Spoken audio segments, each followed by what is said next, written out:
ఈ ఏడాది హైదరాబాద్లో జరగనున్న ఆషాఢ మాస బోనాల పండుగకు రంగం సిద్ధమైంది. రాష్ట్ర ప్రభుత్వం ప్రకటించిన షెడ్యూల్ ప్రకారం జూన్ 26న గోల్కొండలో మొదటి బోనం సమర్పణతో ఈ వేడుకలు ప్రారంభం కానున్నాయి. అదే రోజు గోల్కొండలోని జగదాంబికాదేవికి తొలి బోనం అర్పిస్తారు. జూలై 13న లష్కర్ బోనాలు అత్యంత ఘనంగా జరుగుతాయి. తర్వాత జూలై 20న లాల్ దర్వాజలో బోనాల పండుగ జరుగుతుంది.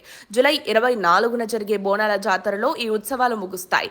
బోనాల పండుగను తెలంగాణలో ఎంతో భక్తి శ్రద్ధలతో జరుపుకుంటారు. ప్రత్యేకంగా ఆషాఢ మాసంలో మహిళలు అమ్మవారికి బోనాలు సమర్పిస్తూ మొక్కులు చెల్లించుకుంటారు. గోల్కొండ, లష్కర్, బల్కంపేట వంటి ప్రసిద్ధ ఆలయాల్లో బోనాల ఊరేగింపులు, శివశక్తులు, పోతురాజుల విన్యాసాలతో పండుగ సందడి కనిపిస్తుంది. బోనం అంటే భోజనం. ఇది అమ్మవారికి సమర్పించే నైవేద్య రూపం. కుండలో పెరగన్నం, పైగా వేపనీరు, దీపాలతో అమ్మవారికి అర్పిస్తారు. భక్తుల విశ్వాసం ప్రకారం బోనాన్ని స్వీకరించిన అమ్మవారు కుటుంబాలను ఆరోగ్యంగా, సుఖంగా చూసుకుంటారని నమ్మకం. గోల్కొండలోని జగదాంబిక అమ్మవారికి ఈ బోనాల పండుగకు ఎంతో ప్రత్యేకత ఉంది. కాకతీయులు, తానిషా రాజవంశాల కాలం నుంచి ఇక్కడ పూజలు జరుగుతున్నాయి. పటేల్ వంశం తరతరాలుగా ఇక్కడ బోనాలను సమర్పిస్తూ వస్తోంది.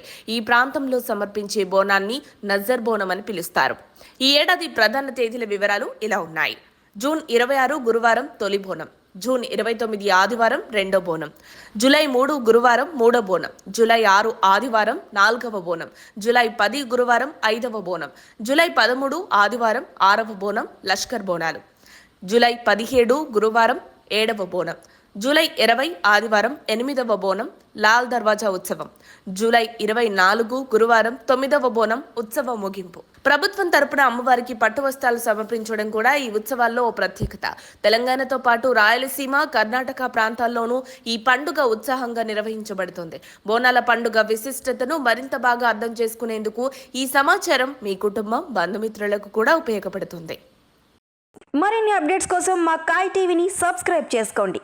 మా వీడియో కనుక మీకు నచ్చినట్లయితే లైక్ చేయండి, షేర్ చేయండి. మీ విలువైన అభిప్రాయాలను కామెంట్ బాక్స్లో తెలియజేయండి.